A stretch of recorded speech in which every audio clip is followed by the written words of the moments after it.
Campaign 2020 is sponsored by Wisconsin Hospital Association, Quick Trip, Wisconsin Counties Association, Wisconsin Realtors Association, and Wisconsin Operating Engineers Local 139.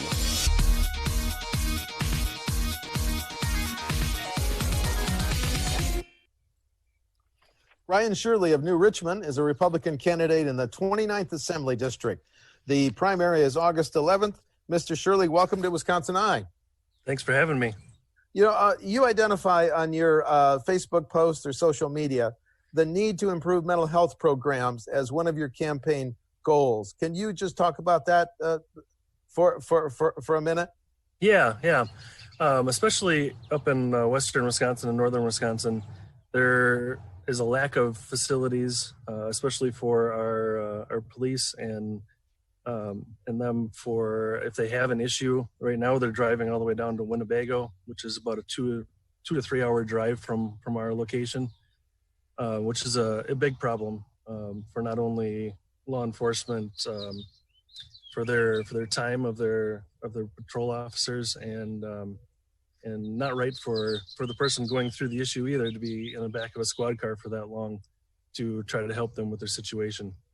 So we're really looking for a public-private partnership to put a facility or to make a facility in a current facility for mental health, so that we have something more in our area. Yeah, I appreciate that. Yeah, I think it's also a little bit more of recognition. I think, mental health still has a stigma attached to it, and a little more education on that as well will go a long ways, especially in our public school system and our law enforcement as well. Thank you very much. Okay, let's work through some major state issues. First of all, the governor has said that the pandemic may cause a $2 billion with a B downturn in state tax collections next year. If you're a member of the Assembly, boy, you've got some tough choices. Do you cut spending on current programs, including K-12, healthcare, university system, prisons, or do you raise taxes or raise fees? Where would you be on that dilemma? I think like a lot of families and businesses in Wisconsin right now, we really have to look at tightening our belts. This last session, they did a tremendous job on the budget that we're just going into starting today, and set up our what you would call our rainy day fund increases were pretty significant for something to help us in an issue like this. That's not going to cover all of it, but I think we need to look at, depending on where those numbers lie, some different options. Increasing taxes is just going to make it worse on our families and our businesses in the area. Okay. The next set of boundary lines for congressional, Senate, and Assembly districts. The Constitution says the party in power should draw them. The governor would like a People's Commission to draw lines and then send them over to the Capitol to be enacted into law. What's your position on who should draw the next lines? I think we have a pretty clear process and order. The current way that we do that right now is done according to our federal laws and state statutes. Having elected officials create those, I think, are important. Having what the governor would call a nonpartisan group that's unelected decide our election boundaries that are far impact, not only our state elections, but any of our local school boards, or not necessarily school boards, but local elections, county elections. They go a long ways to can affect a lot more than just a state issue. So I think having an elected official body in charge of that is really important. Okay, thank you. The long-running question over whether we should legalize medical marijuana and recreational marijuana. Your position, sir? I can see the importance of medical marijuana. I think there are definitely some benefits. As of right now, though, not having a sobriety test for local law enforcement to use, if they pull someone over that is acting inebriated, they don't have a test for that right now. There's not a way for them to tell if they are using marijuana at this point. So I think it's kind of a slippery slope at this point. I know medically I would support, but recreationally not until we have those in place so that we can tell and put those ideas in place of what's the legal limit, what's some kind of a way to test that, so that we're not causing any harm to other drivers, pedestrians, anything like that, if they're using a motor vehicle, for instance. And then, you look at the statistics out in Colorado, the numbers are kind of staggering on the initial statistics coming out of there about increased crime rate, motor vehicle accidents, and definite increase in that. And they're looking at it as almost a gateway drug at this point, because they're seeing, I don't know that it's necessarily I think there's some more research that needs to be done with that, but they're seeing a huge increase in other drug activity as well. Okay, so I think there's some more research that needs to be done before we can really draw the lines there. Thanks. Americans know a lot more about how sometimes police officers treat those in custody than we did 2 months ago. I guess my question is, do we need statewide standards for how police treat those in custody? Do we need to ban chokeholds, ban no-knock warrants, keep a database of officers who are most prone to violence? Your position? I mean, obviously what happened in Minnesota was wrong, and there's something to be said for that, but creating more issues for police officers to deal with. I think they have a pretty stringent training right now, and we need to rely on that training and maybe increase some of the mental attributes of that training there. But I don't think that we need to do anything necessarily on the field to restrict them, where police officers in a moment, police officer work is very dangerous at a time like this, and it has been for a while. And I think that a lot of their decisions are made in a split-second decision. And if we put regulations and things into action that make a officer double check his thinking in that split-second reaction, we may see some very bad results from that are not intended to happen, that put them at risk. Okay, thank you. 2 questions on property taxes. Wisconsin has some of the highest property taxes in the nation, which is why school districts and local governments have their property tax levies capped to control property taxes. Although they can go to referendum to get around those caps if voters approve. I guess my question is, if you're a member of the assembly, would you vote to keep those property tax caps and limits in place or get rid of them? I would definitely keep them in place. They're there to protect our citizens and our homeowners, our business owners, for their property taxes. Right now, the state of Wisconsin doesn't have a cut of your property taxes. It's all local and county and in university and school district on your property taxes. So a lot of our issues, especially in this area in Western Wisconsin, is that those local groups are on a borrowing spree and are spending way beyond their limits already. So if we take those caps away, I think it would be very bad for some of our constituents in this area. Well, following up on that, as you alluded to, local governments rely on the property tax for about 40% of paying for services they provide. That 40% is seventh highest in the nation and 10 percentage points higher than other states in the Midwest.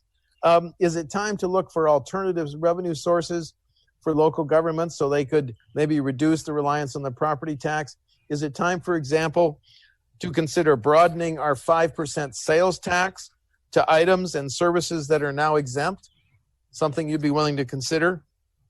I think there's some issues there that, I'd be willing to take a look at if it's, but definitely not increasing taxes or adding taxes that aren't already there. Okay. I think there's better ways to go around that. Okay, a couple questions on COVID-19. The pandemic, as we discussed, has hit the economy and it hits healthcare providers the state relies on especially hard. The recessions cause less revenue, but more demands for safety net programs like Medicaid. If you're a member of the Assembly voting on the next state budget, should that budget place a higher priority on hospitals, funding hospitals? Not in my view. I think that, again, going back to either a private hospital system or a public-private partnership, I don't think increasing taxes or services for something that can be privatized like that is necessarily an appropriate thing to do. Okay, another COVID question. Should businesses that follow all prescribed COVID-19 practices and recommendations, whether those recommendations come from WEDC or the CDC, should they be immune from frivolous lawsuits?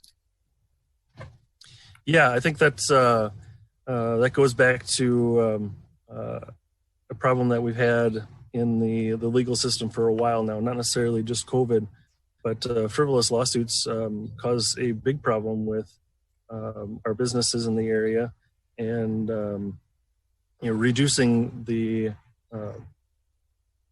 that would have positive benefits to us, especially now going back to the COVID issue. I don't think that there's any businesses out there that are blatantly going to out and trying to keep their customers not safe or put them in harm's way. So I don't think that there's necessarily a reason that we should be looking at any kind of lawsuits that a business owner just trying to keep his doors open. Okay. I see from your website that you operate a small business, and you're concerned that Wisconsin's tax structure for small businesses like yours not give an unfair advantage to companies from out of state. Do you see that as a pretty big problem right now, Mr. Sherley? Not necessarily the tax situation. I think making sure that Wisconsin companies are competitive with the rest of the country, especially with our neighboring states, because we do a lot of companies, especially small business, especially along our border area like Western Wisconsin is, do a lot of interstate commerce. So making sure that we're competitive with in that area is important. But I think more important in our campaign and what we're trying to accomplish is economic development. Having a strong economic development in this area is very important to everyone in the state. Having more jobs, better jobs, leads to a stronger economy for everyone. Well, a follow-up question related to that. In 2015, out-of-state contractors were awarded $72 million in contracts for public works projects by local governments. That $72 million doubled to $146 million in 2018. Here's the question. Should bidding standards and requirements give preferences to Wisconsin companies when local governments authorize public works projects? No, I don't think that they necessarily should. I think going back to the previous question, as long as we can keep our companies competitive, especially in the open bid market, being somebody in commercial construction, doing that process all the time, if we're not able to bid those projects at prices that others outside the state are, that for one is a problem that we need to be more competitive. But for two, I don't think that we necessarily need to put a preference for a Wisconsin-based company out there so that depending on the scope of the project, there are definitely some large projects that are going on in the state that go on in every state that there are very few companies that can really produce that kind of work. So if that is something that's outside the scope of a construction company in that area, then maybe they do need to look at companies across the border from other states that they can help out with. And that will help us not only for the companies that are building, but for public projects, keep those prices down, because having a company come in and do that just because they're a Wisconsin-based company isn't necessarily going to be the best bang for your buck and get those bids done correctly. You're well aware of the debate over how we fund highways in Wisconsin. It's been going on a long time. Our gas tax of 30.9 cents hasn't been raised in more than 10 years. To provide a stable source of highway funding, is it time to raise our gas tax, Mr. Sherley?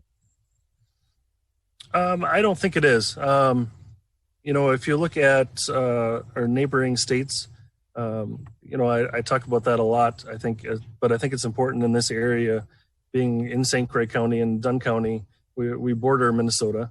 And, if we increase our taxes substantially, especially in gas taxes, you're going to see a reduction in consumption, especially in St. Croix County more than anything, not only from commercial trucking and even individuals. If it increases a substantial amount, for me, it's 15 minutes to go across the border and get gas. I think a lot of people will do that, and I don't think that that's necessarily the issue with our roads in this area.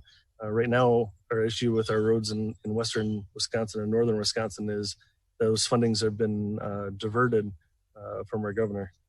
Okay. Just two more questions. We've talked about a lot of issues. Is there any other issue that's very important to your campaign that I haven't asked about? If there's something that else is a key part of your campaign, anything come to mind? I think there's quite a few. I'm trying to think of necessarily something in particular, but I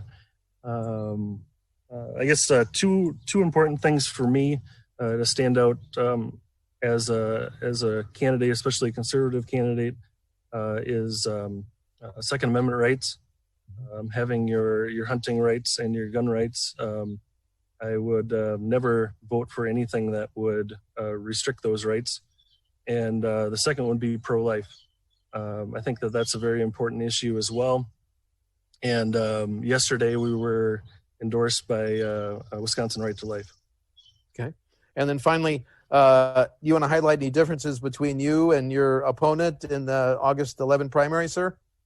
Yeah, I think for what we're looking at trying to accomplish in western Wisconsin with economic development in particular, having that strong knowledge of myself being in development and construction, knowing large budget schedules, all of that goes in that makes me a pretty strong candidate.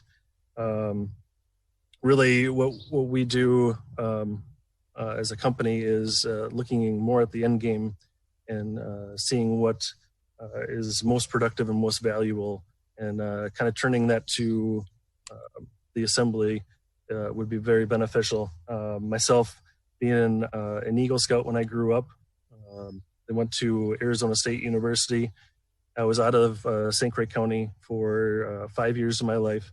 I grew up in St. Croix County, moved back here. But having that experience outside of St. Croix County in a different sector of the United States on the West Coast really puts a lot of things in perspective and makes a unique, I think, mindset for moving forward. And having military background, not myself, but my two grandfathers. One was in World War I, one in World War II. My father was in the National Guard. My father-in-law was in Vietnam. We have a very strong background in that, and being very proud of our country and all that we can accomplish. Okay, thank you. Ryan Sherley of New Richmond is a Republican candidate in the 29th Assembly District. The primary is August 11th. Mr. Sherley, thank you for talking to Wisconsin Eye. Thank you. Thank you. Looks like a beautiful day in New Campaign Richmond. 2020 is sponsored by Wisconsin Hospital Association, Quick Trip, Wisconsin Counties Association, Wisconsin Realtors Association, and Wisconsin Operating Engineers Local 139.